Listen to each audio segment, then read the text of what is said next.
Professora doutora Aline Albuquerque Santana de Oliveira, pós-doutorado em Direitos Humanos e pesquisadora, visitante do Centro de Direitos Humanos da Universidade de Essex, agora não me pega, Inglaterra, bolsa de estágio pós-doutoral da CAPES, pós-doutorado em Direito Humano à Saúde, pesquisadora visitante do Instituto de Direitos Humanos da Universidade de Emory, nos Estados Unidos. Doutorado em Ciências da Saúde, voltado para a bioética na Universidade de Brasília, né, e Universidade de Zurique também, com sanduíche, né, com a bolsa de doutorado de sanduíche. Mestrado em Direito pela Universidade do Estado do Rio de Janeiro, UERJ, especialista em Saúde Internacional pela OPAS, OMS, e em Bioética pela Cátedra Unesco da Bioética da UNB. Professora credenciada da pós-graduação em Bioética da UNB e do curso de especialização em Bioética da Cátedra Unesco de Bioética. Professora de Direitos Humanos do Unicelb, professora também de especialização em Direito Médico da UERJ e do curso de especialização em Direito Sanitário da Fiocruz. Advogada da União na Secretaria de Direitos Humanos da Presidência da República. E pesquisadora associada do Núcleo de Diplomacia e Saúde da Fiocruz, conselheira do Conselho Nacional de Saúde e membro do Conselho Científico da Sociedade Brasileira de Bioética. Foi todo Lattes, mas, acima de tudo, é uma amiga, né? Prazer imenso estar aqui. Agradeço ao convite feito pelo professor Paulo, um amigo também. Parabenizo o grupo de pesquisa de ética e bioética da Mackenzie. Bem, eu vou falar um pouquinho para vocês hoje sobre a pesquisa que eu venho desenvolvendo já há algum tempo na esfera da bioética, que é a relação entre bioética e direitos humanos. A minha formação é jurídica, mas eu fiz um doutorado em Ciências da Saúde, então eu venho trabalhando com essa interface. Hoje, especificamente, então, eu vou falar, essa fala eu vou dividir em 3 momentos, vou falar sobre educação em direitos humanos, de uma forma mais geral, e depois eu vou falar como poderia essa educação em direitos humanos ser aplicada na esfera da saúde, aí eu vou falar sobre direitos humanos dos pacientes. E, num terceiro momento, vou fazer uma breve diferenciação entre a educação em direitos humanos, a bioética e a humanização da atenção à saúde, uma breve diferença entre esses 3, digamos assim, essas 3 ferramentas que podem ser utilizadas na educação de profissionais de saúde, enfim, na esfera da saúde, e vou concluir com essa diferenciação. Bem, a educação em direitos humanos, o locus dela internacional, essa institucionalização da educação em direitos humanos, ela se dá na Unesco. A Unesco é uma agência da ONU e ela tem essa preocupação específica em elaborar materiais, em construir aportes teóricos para fomentar a educação em direitos humanos no mundo. E aí, o primeiro referencial que eu trago para vocês é o Programa Mundial para a Educação em Direitos Humanos. E esse programa ele preconiza que o objetivo dessa educação em direitos humanos é desenvolver o entendimento acerca da responsabilidade comum de tornar os direitos humanos uma realidade. Embora os direitos humanos sejam direitos que eles estabelecem obrigações prioritariamente para os Estados, os direitos humanos eles se encontram previstos em tratados internacionais e estabelecem obrigações para os Estados, mas, obviamente, a responsabilidade de instaurar, de estabelecer uma cultura de direitos humanos é de todos, uma responsabilidade que é compartilhada, e, por isso, uma responsabilidade comum. Então, o que seria essa educação em direitos humanos, em linhas gerais? Um conjunto de atividades de educação, capacitação e difusão de informação, contando com 2 objetivos específicos. Lógico que aqui eu vou fazer um apanhado, um panorama para vocês, não vou explorar a questão da educação em direitos humanos. Quais seriam esses objetivos? Prover conhecimento sobre os direitos humanos, ou seja, as pessoas primeiro precisam saber o que são direitos humanos. Principalmente no Brasil, e eu asseguro que isso é uma questão cultural brasileira, que nós associamos, os brasileiros, a uma média de associar direitos humanos a uma defesa de pessoas que cometem crimes, a questão da criminalização. Então, no Brasil, há uma associação associação muito forte entre direitos humanos e a questão criminal, mas isso é uma coisa própria do Brasil, isso não se verifica em nenhum outro país, essa associação entre direitos humanos e a questão, né, criminal. Então, as pessoas precisam saber o que são direitos humanos e o que elas podem fazer para proteger os direitos humanos. Então, os mecanismos para proteger tais direitos. E um segundo momento, desenvolver as atitudes necessárias para promover, defender e aplicar os direitos humanos na vida cotidiana. Então, o que a Unesco está preconizando é que todos nós podemos, no nosso cotidiano, ser um agente de promoção e de defesa dos direitos humanos. Eu não preciso ser um especialista, um grande sabedor, estudioso de direitos humanos para adotar uma postura de promoção, de respeito, de defesa dos direitos humanos na nossa vida diária.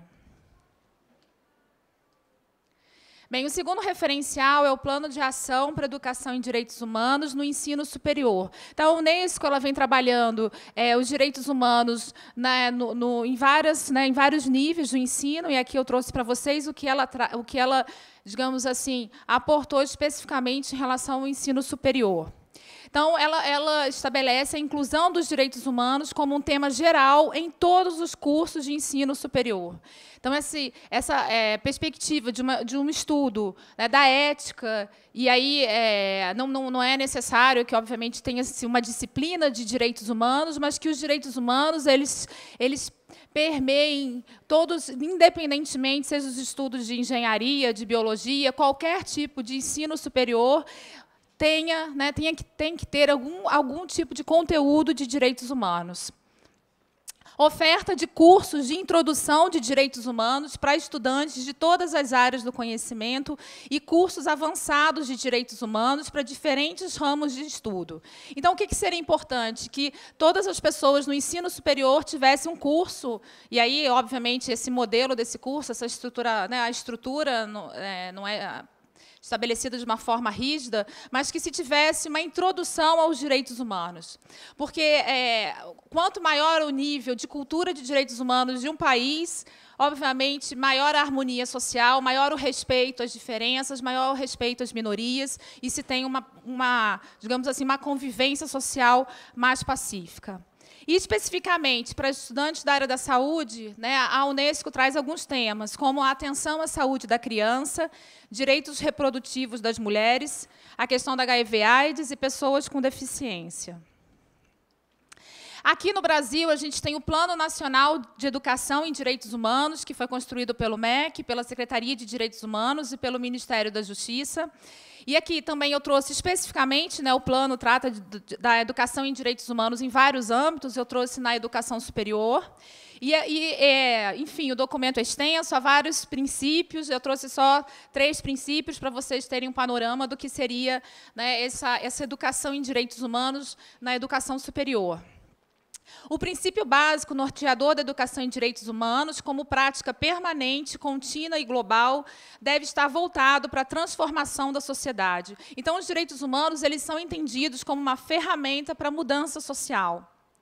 As atividades acadêmicas devem se voltar para a formação de uma cultura baseada na universalidade, ou seja, os direitos humanos eles são universais. O que isso significa? Que, independentemente do status, da condição daquela pessoa específica, ela é titular de direitos humanos, né? Ela tem uma dignidade própria, um valor intrínseco, e isso significa essa universalidade dos direitos humanos, indivisibilidade e interdependência dos direitos humanos, que, em linhas gerais, né, o direito à alimentação adequada, o direito à moradia adequada, o direito à saúde, o direito à vida, o direito, enfim, todos os direitos eles são interdependentes, eles se conectam entre si, e os direitos humanos como um tema transversal e transdisciplinar, né, que ele perpasse as várias disciplinas e os vários cursos de graduação.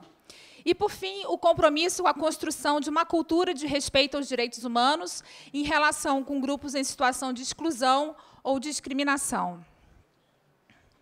Bem, especificamente, então, passando para os direitos humanos dos pacientes, como uma exemplificação para vocês de como os direitos humanos podem dialogar com questões na esfera da saúde, com questões bioéticas. Óbvio que aqui eu vou dar um panorama, né? Eu fiz esse estudo na minha pesquisa de pós-doutorado, e ele é muito mais extenso, então eu só vou dar um panorama hoje aqui para vocês. E aí é importante frisar, né, que o termo que se utiliza quando se fala de direitos humanos das pessoas que estão em contato com profissionais de saúde é o termo que é o paciente. Esse paciente ele não é consumidor, né? Ele não está fazendo ali uma relação de consumo, de finalidade de aquisição de um bem ou de um serviço.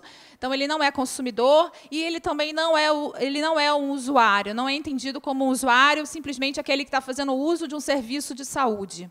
Tá? Que o usuário ele está impregnado de uma relação impessoal com o serviço. Não, o paciente, essa terminologia paciente ela é importante porque ela está carregada de uma natureza axiológica, ou seja, o paciente é aquele que é vulnerável por si só. Né? Todo mundo aqui, todos aqui, essa é uma condição inerente nossa, todos vocês já estiveram numa situação de paciente. E essa situação de paciente ela é por si só vulnerável. Então, o paciente, por ele ser vulnerável e por ser uma condição inerente nossa, né? Todo mundo já passou por isso ou vai passar, todo humano, toda pessoa, esse paciente ele precisa ser protegido de uma forma específica. E é isso que esses direitos humanos dos pacientes eles vão estabelecer. Direitos protetivos de todas as pessoas quando elas estiverem nessa condição, que é uma condição de vulnerabilidade, por questões físicas e também por questões de assimetria de conhecimento, quando elas estão, né, numa situação de cuidado em saúde. Tá? Então, esse termo paciente ele é utilizado aqui, né, nessa pesquisa, ele traduz essa relação humana entre o que recebe o cuidado e aquele que cuida. Então, é um termo que traduz essa humanidade dessa relação, que é muito importante, que não pode ser perdida. E um outro fator é que, nos movimentos reivindicatórios pelo mundo, o termo utilizado são direitos dos pacientes. Tá? E aí, em linhas gerais, eu vou falar para vocês esses princípios dos direitos humanos dos pacientes. O primeiro princípio, que é o princípio do cuidado centrado no paciente. O modelo do cuidado centrado no paciente ele se iniciou nos Estados Unidos na década de 50, mas é a partir de 2000, que realmente se impulsionou a adoção desse modelo do cuidado centrado no paciente. E aqui também, né, em linhas gerais, é importante dizer que esses direitos humanos dos pacientes, eles não estabelecem, eles não buscam uma relação, digamos assim, de adversidade com o profissional de saúde, e sim uma relação sempre de parceria, na medida em que esse cuidado ele é construído pelo paciente em conjunto com o profissional de saúde. Tá? Então, isso é importante. E aí, conceitos centrais, dignidade, respeito, compartilhamento de informações e também compartilhamento de informações que devem ser mútuas, ou seja, o profissional de saúde compartilha com o paciente, mas o paciente também precisa compartilhar informações acerca do seu estado de saúde com o profissional. Participação, ou seja, é uma tomada de decisão que ela é participativa, envolve os dois atores, e o cuidado em saúde ele é colaborativo. Bem, o outro princípio é o princípio da dignidade humana. E aí eu acho que é um princípio, né, conhecido de todos, ou seja, o paciente ele tem um valor intrínseco. Então, muitas vezes, independentemente de ser um paciente que cometeu um crime, um paciente que, enfim, socialmente ele é reprovável, mas o profissional de saúde tem que o encarar como um paciente, como uma pessoa, e que ela tem que ser tratada com respeito, consideração, independentemente da sua conduta. E também outra questão, em muitas situações as pessoas passam por situações vexatórias, né, e a dignidade humana, como, por exemplo, uma gestante, né, ter um parto no chão. Então, isso é humilhante, é vexatório, e isso fere a dignidade dessa paciente. O princípio da autonomia relacional, o que significa isso? Em linhas gerais, esse princípio ele foi construído pelo movimento feminista, pela teoria feminista, de que a identidade do paciente e sua competência decisional elas são dinâmicas. Então, a priori, se respeita a autonomia, obviamente, do paciente, mas tem que entender essa autonomia dentro dessa relação, das relações sociais, afetivas, familiares que o paciente constrói. E aí, esse princípio ele considera o papel da família no adoecimento e no processo terapêutico. O princípio da responsabilidade dos pacientes. Se o paciente, ao mesmo tempo que ele é o vulnerável no processo de cuidado em saúde, ele é o ator central nesse processo. Se não há engajamento do paciente, se ele não se envolve, o processo ele não dá continuidade. Então, ele tem que ser responsável também pelo seu cuidado em saúde. E aqui se volta para a natureza colaborativa dos cuidados em saúde, a responsabilidade em partilhar informação com o profissional de saúde, a responsabilidade do paciente de seguir o plano terapêutico. Ele tem essa obrigação, o plano terapêutico que foi construído, e de fazer perguntas e de solicitar informações.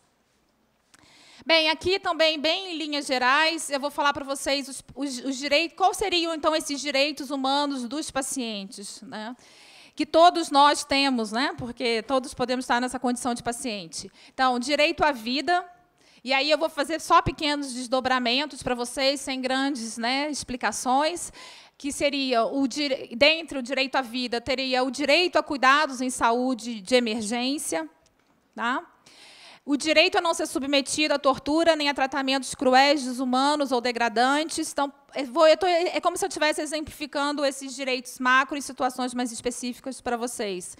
Então, por exemplo, as pessoas com transtorno mental, no Brasil, a gente tem uma prática muito, digamos assim, violadora dos direitos humanos, que práticas de interdição de pessoas com deficiência mental ou com transtorno mental, pessoas com deficiência intelectual e pessoas idosas. Isso é comum no Brasil. A nossa justiça, muitas vezes sem um laudo médico apropriado, interdita essas pessoas e as colocam em situações de tratamentos médicos restritivos da sua liberdade. Enfim, então, isso é um direito do paciente, aí aqui especificamente, dessas pessoas com uma capacidade jurídica reduzida. Mas isso não significa que essas pessoas não tenham autonomia e não possam decidir sobre seus cuidados em saúde. Bem, os direitos a cuidados paliativos. Então, o paciente, em situações de terminalidade da vida, ele tem direito, inclusive, a medicamentos eficazes, analgésicos opiáceos, que há relatórios da ONU demonstrando a dificuldade desses pacientes de ter acesso a esse tipo de medicamento que é eficaz em situações de terminalidade da vida. Direito ao respeito pela vida privada, e esse aqui digamos assim, é o grande direito quando a gente fala dos direitos dos pacientes, que é o direito à vida privada do paciente, que envolve o direito de recusar cuidados em saúde. Muitas vezes ainda se tem dúvida se o paciente pode ou não recusar um cuidado em saúde, se ele está, obviamente, as situações limites, quando há questões referentes à própria autonomia e à capacidade daquele paciente. Essas questões podem ser colocadas, mas, salvo essas situações, o paciente ele tem esse direito, porque a vida é uma questão de vida privada, de escolhas pessoais. E aí o direito, ainda, falando do direito à privacidade, ele tem o direito de recusar qualquer visita, inclusive a presença de profissionais, estudantes, sem seus exames e consultas. Se verifica práticas de pacientes serem examinados por estudantes ou por profissionais, sem previamente haver essa conversa, essa solicitação do paciente. E o direito à liberdade, direito à informação, o direito de ser plenamente informado sobre sua condição de saúde. Então, eu já ouvi algumas situações, não, mas é uma pessoa idosa, um paciente idoso, não vamos informar, né? Assim, não, a priori o paciente ele tem o direito de ser informado em qualquer situação.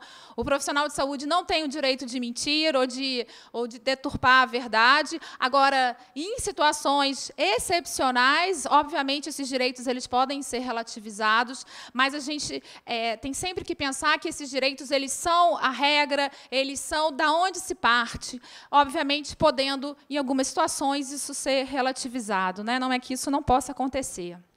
O direito de não ser discriminado. Então, todos os pacientes, independentemente da raça, cor, orientação sexual, identidade de gênero, a gente aqui no Brasil tem um problema muito grave em relação à discriminação de pacientes LGBT, principalmente de pessoas trans, né? Então, isso é grave, afeta a saúde dessas pessoas. Então, é importante frisar que todas as pessoas, independentemente de qualquer, né, condição pessoal, elas têm direito de ser tratadas sem distinção, sem exclusão, direito de ter suas especificidades consideradas quando fazer parte de grupos vulneráveis, como populações indígenas, negros, pacientes, crianças, pessoas com deficiência.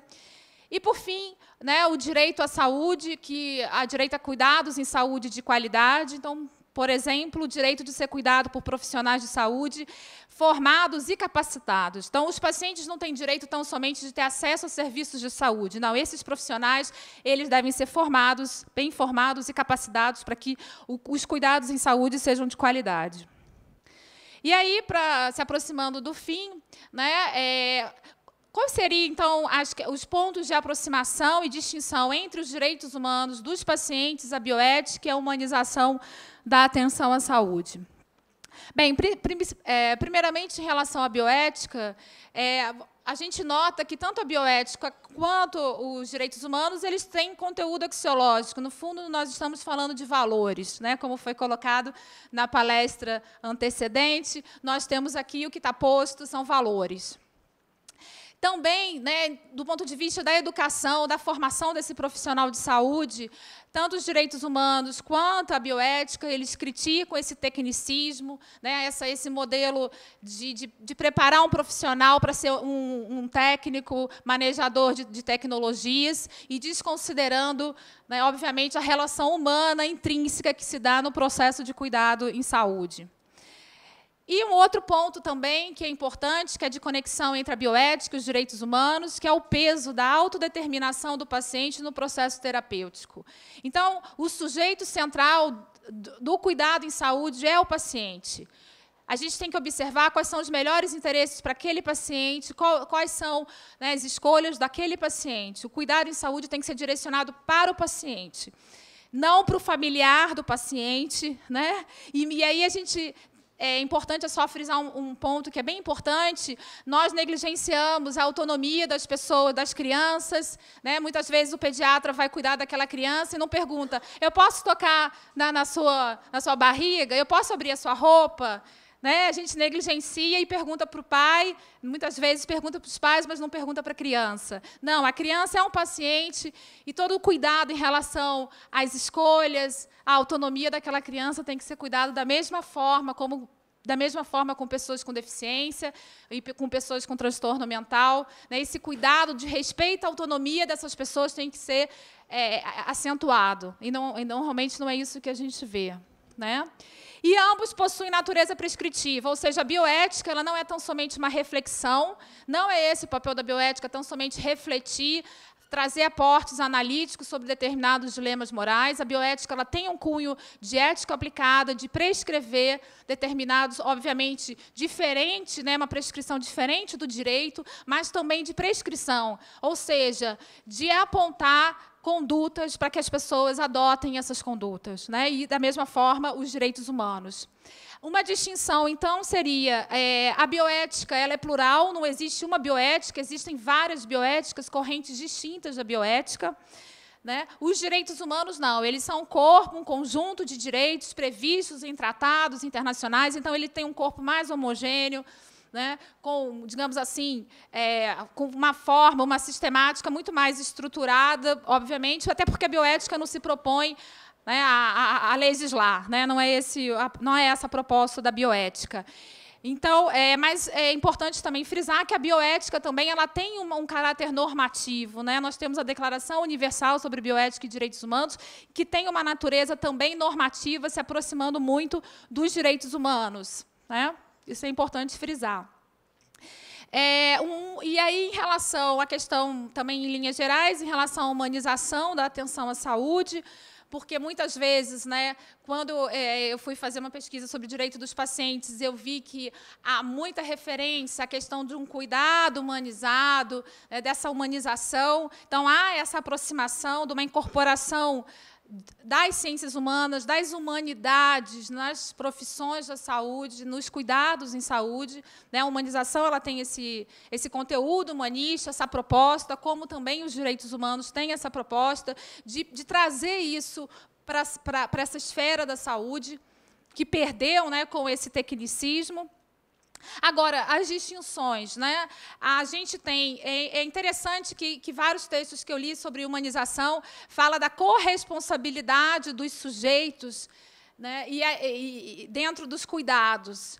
E, do ponto de vista dos direitos humanos, não há uma corresponsabilidade no sentido do cuidado em si, né? Digamos assim, de prover aquele cuidado.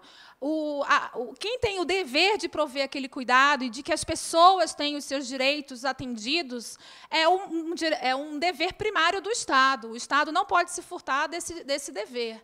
Não é propriamente do paciente. Óbvio que o paciente ele tem uma responsabilidade em relação ao seu próprio cuidado, mas em relação ao ambiente, à capacitação de profissionais, ou seja, de várias questões, não é uma responsabilidade do paciente. Outra questão importante, a linguagem da humanização é uma linguagem muito imprecisa, né? Às vezes ela chega a ser um pouco até motivacional. Diferentemente da linguagem dos direitos humanos, que preconiza direitos e deveres, é uma linguagem clara, objetiva, né? Obviamente, também porque a humanização ela não tem essa pretensão de ser, digamos assim, de ter uma natureza jurídica. Mas, na minha aí é uma visão minha, eu acho que fica um pouco fluido, na medida em que o que seria efetivamente essa humanização do ponto de vista do paciente, né? Não estou falando do ponto de vista geral dos serviços de saúde, mas do ponto de vista do paciente. O que isso significa efetivamente para o respeito, para a dignidade do paciente? E também, obviamente, como eu já coloquei, não é uma linguagem tão prescritiva de determinar comandos como a bioética tem e como os direitos humanos têm, né? Obviamente, eu não estou falando isso como uma crítica, porque a proposta da humanização é diferente. Só estou apontando as distinções. Tá?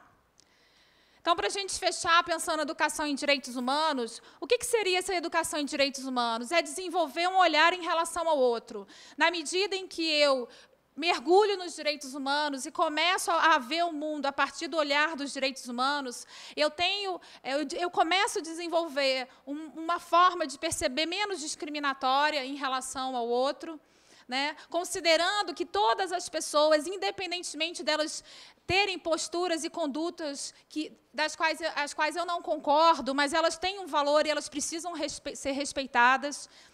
Existe um pacto social de igual respeito e consideração de todas as pessoas. Então, os direitos humanos ele impulsiona um olhar em relação ao outro, mas também uma visão de mundo, né? Uma visão de mundo que é mais tolerante, principalmente em relação às diferenças. Eu me ponho num lugar menos arrogante de que eu detenho uma verdade, de que a minha verdade tem que ser, digamos assim, disseminada e todos devem aceitar a minha verdade. Não, a gente reconhece a pluralidade, como a gente pode construir uma vida social dentro dessa pluralidade. Obviamente, não estou relativizando tudo, mas de considerar essa pluralidade.